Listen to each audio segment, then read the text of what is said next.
everyone, I am Mike of Mike and His Play, and welcome back to the Pokemon Yellow Immortal Pikachu Nuzlocke. Last time we, kept going through the gauntlet here and told a story about my first Johto Nuzlocke. And this time, we're gonna keep going through the gauntlet. And I'm gonna try to remember what I did for my Hoenn Nuzlocke, I guess. Because we are approaching the end of this here gauntlet. No, we're not. We still have Cycling Road. But today we're going to finish up the Between Fuchsia and Lavender section. And,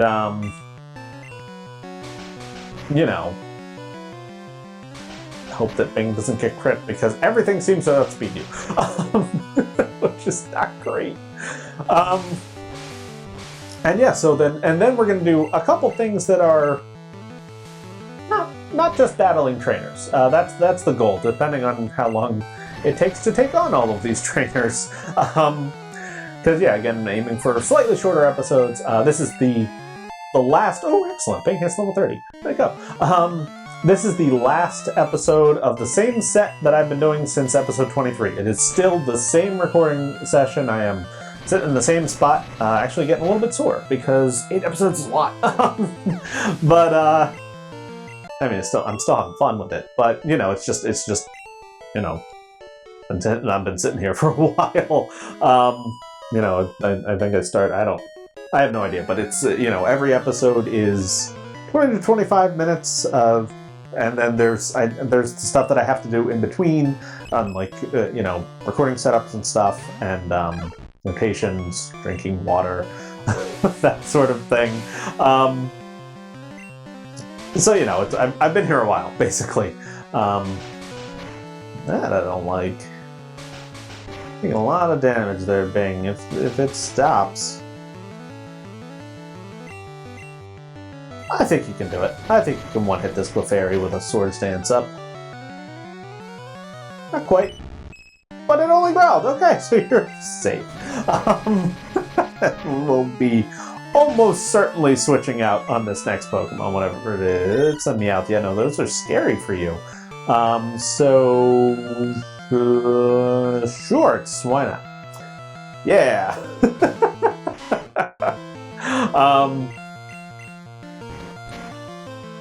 Right, so the plan is today to continue our story times as I'm going through my personal Nuzlocke stories of first times I ever Nuzlocked, individual regions, and trying to remember which one I did first and how it went and all that. So today's story will be Hoenn, which... Okay, Hoenn's story is boring. The first time I ever Nuzlocked the Hoenn region, I decided to do it in Omega Ruby and Alpha Sapphire. I did a random starter, which is, as I explained last time, kind of my norm when Nuzlocking a game. I just chose based on trainer ID. And the number that came up was between 7 and 9, which meant Mudkip. I don't know if you've ever used a eventually Mega Swampert in Omega Ruby Alpha Sapphire, but he busted. Some people think of Gen 3 Swampert as being, the best Nuzlocking Pokemon. I actually pretty strongly disagree with that. It's up there. He's real good, but he's nowhere near what he is in Gen 6. The physical special split alone makes that decision. And I got one as my starter. I then added, it was Alpha Sapphire. So I didn't want to use, too many Mega Evolutions. I didn't use Legendaries. I didn't use the free Latias that you get. But I did allow Megas and other things. So I very quickly added a Zigzagoon, which eventually became a Linoon. And I added a Ludicolo. It wasn't a Ludicolo yet. It was just, that actually worked out really well because Swift ignores accuracy drops. Ha-ha! I added a Lotad and just crushed things for a while. Eventually caught a Makuhita in Granite Cave. Continued to do things. Caught a one of the Pokemon that I wasn't using. Agility is actually tempting on you.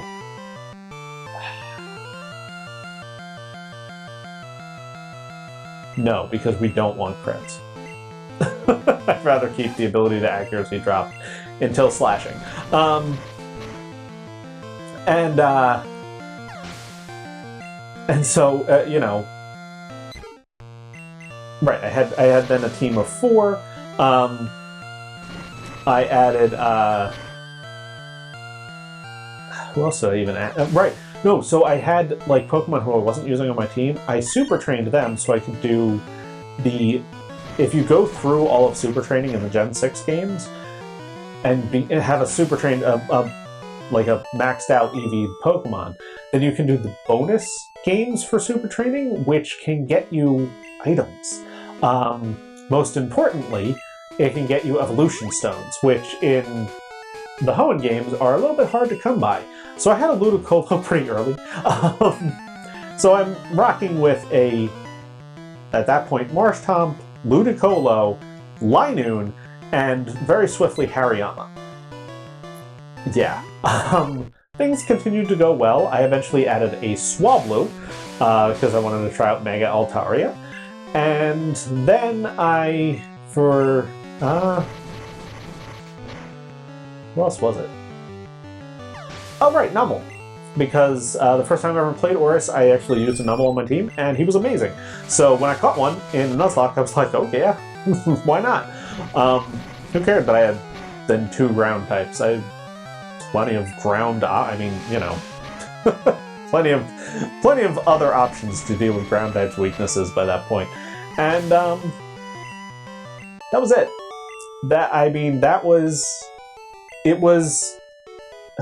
I didn't lose a single Pokemon in the run. Omega Ruby, Alpha Sapphire are fairly easy games to Nuzlocke. I generally consider X and Y are the easiest, just because certain ordinary trainers who are all easily avoidable are the most dangerous ones in those games. The actual, boss trainers are not hard. They're just not. So, you know, you've a lot of options. If you use gift Pokemon, you it's just broken what you can come up with, or what you can have on your team. And, you know, you've got basically a ton of options. Really, Hypnosis, Bing, I'm not even going to try. We're just going to swap out. Basically, you have a ton of really strong options in those games, and the actual trainers you have to face aren't that hard. And if you know where the more dangerous trainers are, like the Battle Girl in Reflection Cave and stuff like that, they're not really going to be much of a threat either. So it's kind of like, if you're prepared for X and Y, you can make them almost free. And then Omega Ruby, Alpha Sapphire, and Sword Shield are also, I put them in that category. If you are looking to have a really easy run of your first Nuzlocke, those would be my recommendations. You know, if you're looking to get into Nuzlocking, if you haven't done it before, give those a try. You know, they're fun games to Nuzlocke. They're very easily, you know, beaten. Is that it? Did I do all of the trainers here? Wow, I did. Which actually means that we've got a weird thing to do. We've completed that route. But the rest of this episode, we're going to fully complete those routes and then do a couple small little things. But yeah, so those are the 3 games that are easiest to Nuzlocke. And again, this is my opinion, but I've done them all. I've Nuzlocked. Actually, I haven't done Scarlet and Violet yet. I've Nuzlocked every other game in the series. Do not attempt Ultra Sun, Ultra Moon unless you're real confident. Those are definitely the hardest ones. And then other really hard ones include By the way, we're in... Why are we in box 1? Oh, because I forgot to do that. Okay. That's fine. Who else can learn cut here? Charmander, you can learn cut, right? I think. Because we need to cut down some bushes. That's our next task, and that's why I thought I was in. Really? I can't carry any more items.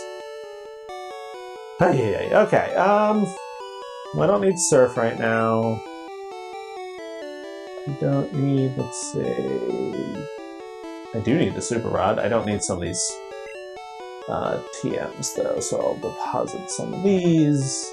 I don't actually have any more strength yet, but I don't need strength yet, so nope. I'll deposit that, and I will deposit this max revive because I'm almost certainly never going to use it. Okay, so now I can withdraw my cut TM, and I'll teach it to Charmander. I thought it was in box 2, which is where I put our cutting Bulbasaur. Please tell me Charmander can learn cut. Okay, good. Charmander learns cut. Now he gets to be an HM friend. Woohoo!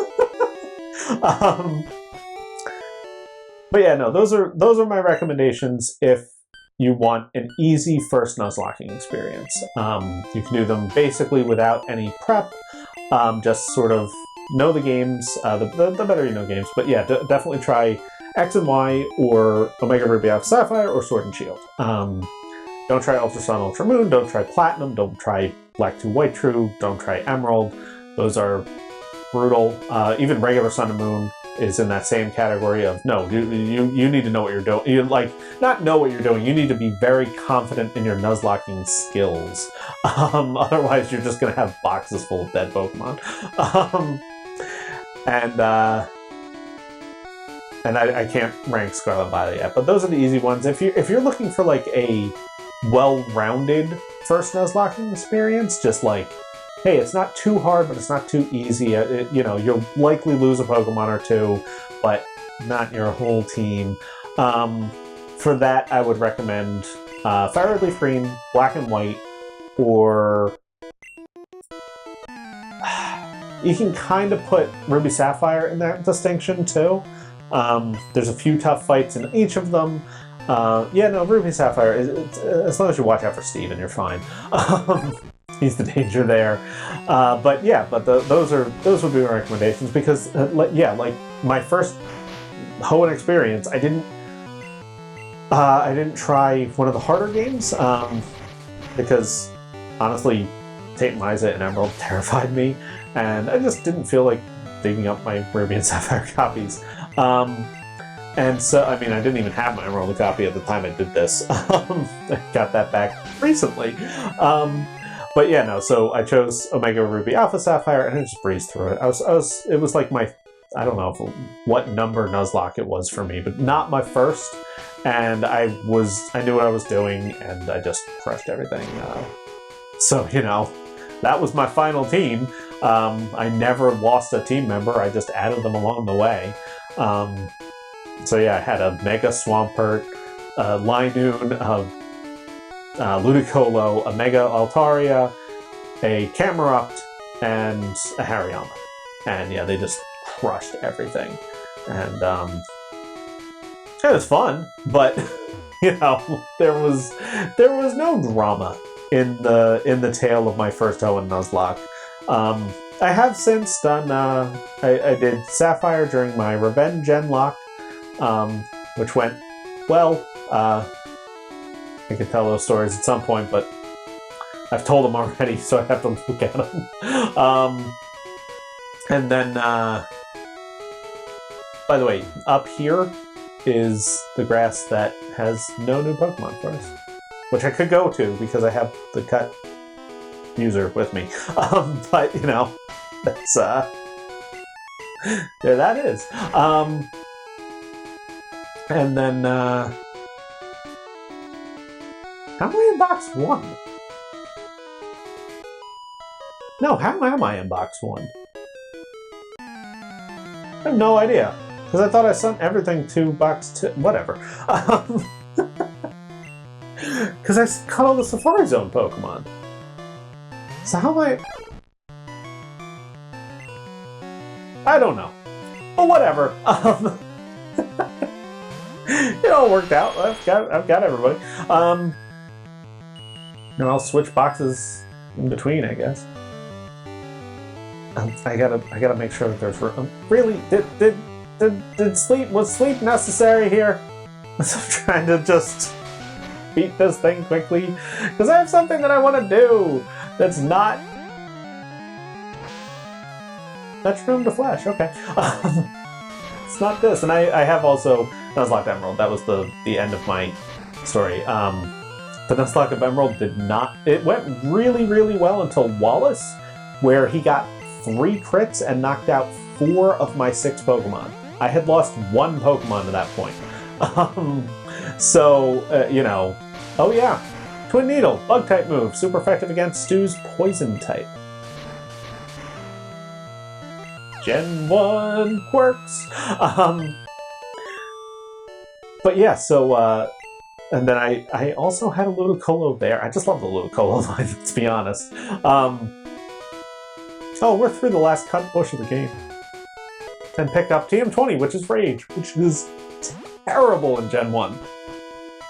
The way Rage works in later gens is that you gain power each time you are hit while you are still using Rage, which is nice. However, in Gen 1, it's not how it works. In Gen 1, the way Rage works is that it just locks you in. If you use Rage, you can't do anything else until either your Pokemon faints or the opponent is out of Pokemon. That's it. You can't switch, you can't change moves, you can't do anything. So if you are, say, a kid, and just playing Pokemon for, like the first time, and you teach Rage because, hey, I found this cool TM, and you teach it to say, I don't know, an Arcanine that you've raised to level 100 because you're using rare can't. Wait, how many do I? 1, 2, 3, 4, 5, 6, 7, 8, 9, 10, 11, 12, 13, 14, 15, 16, 17, 18, 19, 20. The box is full. Alright, well, we've got 1 spot left, and that's all we need for right now. But, still, yikes, that box is full, man. Because we need Q out for something. Because, yeah, we've got a couple minutes left in this episode. Let's go for it.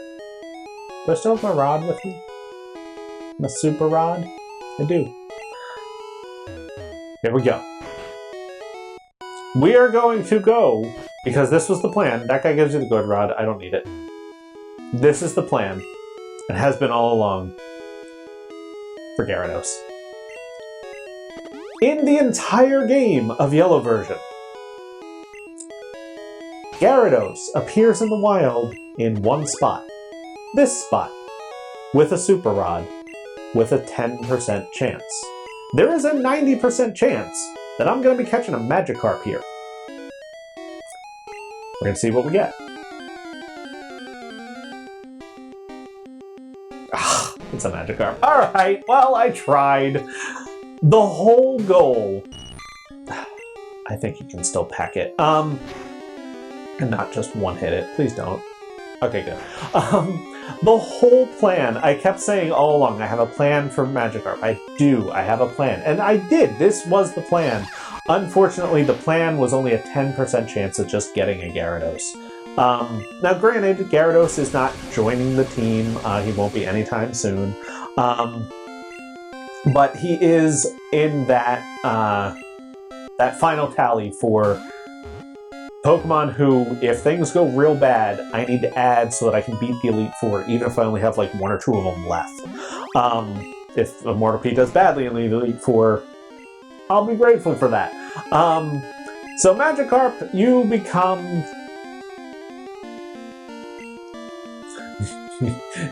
you become the greatest terror. Splash. You just are. Splash. I was gonna give them all real stupid names for that team. I forgot. That's fine. And I need to switch boxes right after this episode so I don't actually accidentally run into an encounter and not be able to catch it because the box is full. Because that's how it works in Gen 1. If you try to catch a Pokemon when the box is full, you just can't. But yeah, my grand plan, shot to sunshine, as they say. As Ben says in Lost. I don't actually know where it comes from. But yeah, no, that was the plan. The plan was a 10% shot at a still like level 15 Gyarados in that pond. And instead we have Splash the Magikarp. But that's okay. And that's actually going to do it for this part. We have now officially cleared between Lavender and Fuchsia. And so next time we will be aiming for, well, between Fuchsia and Celadon. But in between episodes, I am just stating I'm going to catch Q up. The rest of our levels are actually looking kind of okay. I mean, let's do it 32, but Immortal P's at 37. That's pretty good for what we want right now. But I'm going to catch Q up to the rest of the team, including evolving him off screen, her off screen. So I'm only going to be using safe training. But yeah, I'm just going to get Q and the rest of the team up to, I'm going to say 34. So there will be a little bit of grinding too for Shorts and Bing. But yeah, I'll just use super low level things. Q probably won't even start the training in Rock Tunnel. It'll eventually end up there though. That was great. But yeah, so in between episodes, I will be doing that. You will see a full team of level 34 Pokemon next time when we start heading for the rest. And yeah, that's what we'll be doing. So thank you so much for watching this part as we continue just story time in the Gauntlet. And we will see you next time for, well, the next stage of the Gauntlet. See you then.